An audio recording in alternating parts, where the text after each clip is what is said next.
Every time you leave your Bitcoin and cryptocurrency on an exchange, you are trusting someone else with your money. And unlike the banking system here in the US, there's no government insurance covering your funds in case they go missing. And history has shown again and again what happens when Bitcoin and crypto exchanges go down, get hacked, or simply disappear. What happens is, well, your Bitcoin and crypto, they're gone forever. In Bitcoin and crypto, you are your own bank, which can be pretty scary and intimidating. And later in this video, I'm going to show you one option that's less scary, less intimidating to keep your Bitcoin safe. But before we get to that, we need to talk about why you need to be your own bank. And I'll even share some of my own personal, embarrassing experiences falling victim to losing thousands and thousands of dollars in crypto from hacks, bankruptcies, and closures. There are multiple ways to store your Bitcoin and cryptocurrency, and in making this video, I can come up with probably the top 3. One is to store it on an exchange, which I've emphasized is bad in the start of this video, and we'll go into that a little bit more in a second. The second is going to be in a software wallet. Maybe that's on a computer program or on an app on your smartphone. And the third one that I could come up with, which is the one we're going to focus on later in this video, is cold storage or offline storage. But let's take each one in turn and talk about why you might need to use it, and then also why it puts you at risk. And we're going to start with storing your crypto on an exchange. Let's take this as like an actual real world example that I do, I'm sure you do, and why it puts us at risk. Let's say you have $500. Whatever your fiat currency is where you live. I'm in the US, I have $500. I want to exchange that $500 for $500 worth of Bitcoin. So I got to find a place that's going to do that for me. So I find the website Coinbase, coinbase.com, great exchange, super popular, link down in the description if you need it. Sign up for an account there, username, password, 2-factor authentication, got all that stuff ready to go. Go on there, exchange my $500, and now I have Bitcoin. And I don't know where to put that Bitcoin. I guess I'll just leave it on Coinbase. And then the next week, I go on there, I spend another $500. And then the next week, and then all of a sudden, I have tens of thousands of dollars in Bitcoin sitting on Coinbase. And then one day, I go to coinbase.com and the website doesn't load. Or one day, I get a message saying my account's been compromised. Or one day, I get a notice that Coinbase has gone bankrupt. Or one day, Coinbase puts out an announcement saying that their cryptocurrency wallets were compromised. And guess what? If that happens, all of my funds are gone because they were never mine to begin with. They were Coinbase's, not mine. There's been a ton of exchange hacks, bankruptcies, and closures over all of the years in cryptocurrency, starting with the first big one, which was the hack of Mt. Gox, where tons and tons of Bitcoin were lost forever and people lost an insane amount of Bitcoin and money. Even up until recently, when FTX lost all of these users' funds that they never got access to again. Plus all of the ones that have happened in the middle, from the millions of dollars to the billions of dollars. Keeping large sums of cryptocurrency on an exchange is a bad idea. Personal story, Celsius, really popular app to keep some Bitcoin and Ethereum, another really popular cryptocurrency.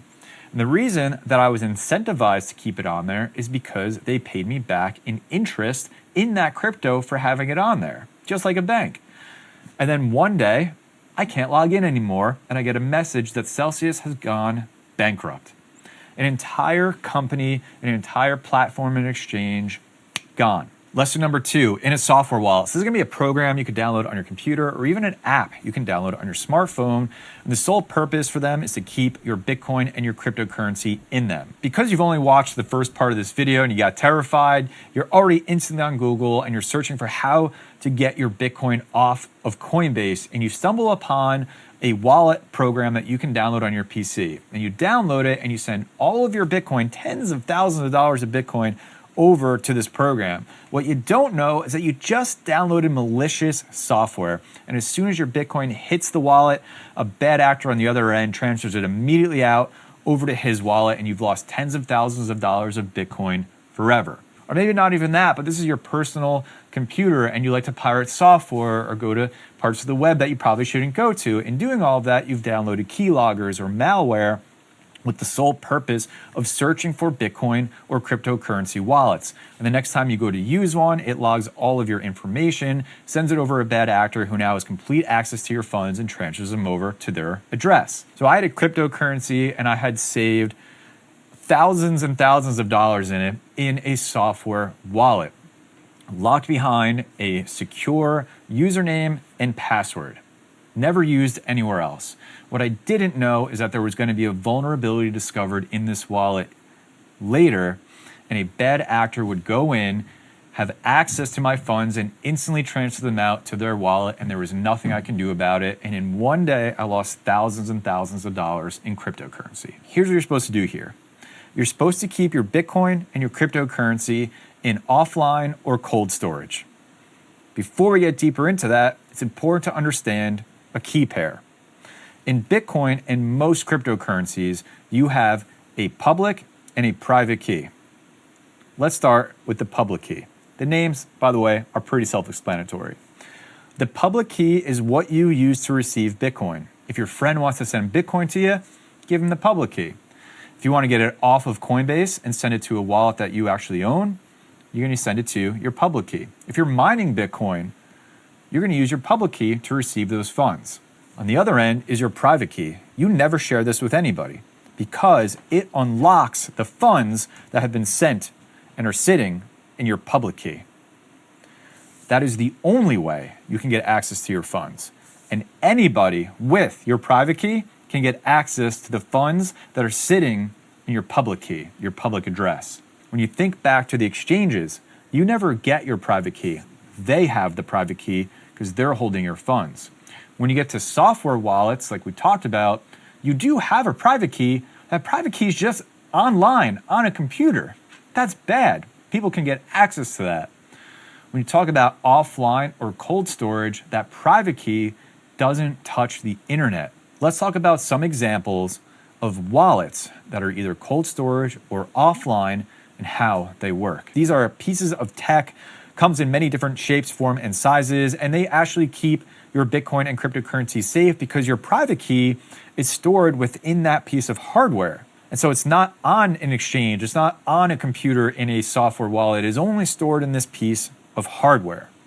And so when you want to send actual cryptocurrency, you can just, beneath a biometric or a PIN code, authorize the transaction by signing into your hardware device. It will then communicate in one way or another to a partner app that will allow you to choose what you want to send and make it happen. One of the absolute best inventions in all of this is the QR code. When you can have a device that has a camera and all it does is scan QR codes back and forth with its parent app, that means that it never has to connect to a device that connects to the internet. Let's take a look at one example together. The SafePal S1 Pro is a totally air-gapped Bitcoin and cryptocurrency hardware wallet. That means no Bluetooth, no Wi-Fi, no NFC or USB. It uses QR codes to communicate and sign transactions. It's made out of aluminum alloy and glass, includes a display and buttons to navigate, but most importantly, it includes a camera on the back so that it can scan QR codes. It has a self-destruct mechanism, so if somebody were to try to open it, it would immediately destroy itself. It's an open source cryptocurrency wallet, meaning anybody can go verify its code. It's supported on Windows, Mac OS, iOS, and Android, and supports Bitcoin and over 200 blockchains. The hardware wallet itself is nothing without its partner app. That's how you're going to manage your crypto. It's kind of like your user interface. That's where you're going to get your receiving addresses, but you will not be able to send cryptocurrency out unless you use this hardware wallet. So let's get it all set up and running and paired together. So the first thing you're going to do when you power it on, select your language, and then you're going to scan a QR code on the device that is going to authenticate that the device is genuine with SafePal, the manufacturer of the S1 Pro. Once you've done that, you're going to be able to create a new wallet. You're going to write down the seed phrase that it generates for you. This is vitally important. Should your S1 Pro get destroyed, get lost, stop working, you can recover your wallet with this seed phrase. Keep it safe. It is your backup plan, and it's the only one you got. It's going to make sure that you verify that seed phrase, that you did write it down. And once you've done that, you'll create a wallet PIN. This is going to be important later. Then you're going to do a final pairing of the S1 Pro with the partner app using a QR code. Okay, so this is what you can do now. You can receive crypto with the wallet address just displayed in the actual app on your smartphone.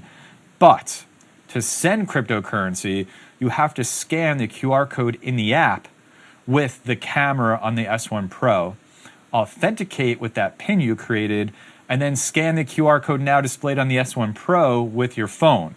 So that's the process. It's this back and forth scanning of QR codes plus the authentication with your PIN that communicates that it is signing the transaction that you want to send with the private key stored within the secure element of the S1 Pro. That private key never leaves that S1 Pro.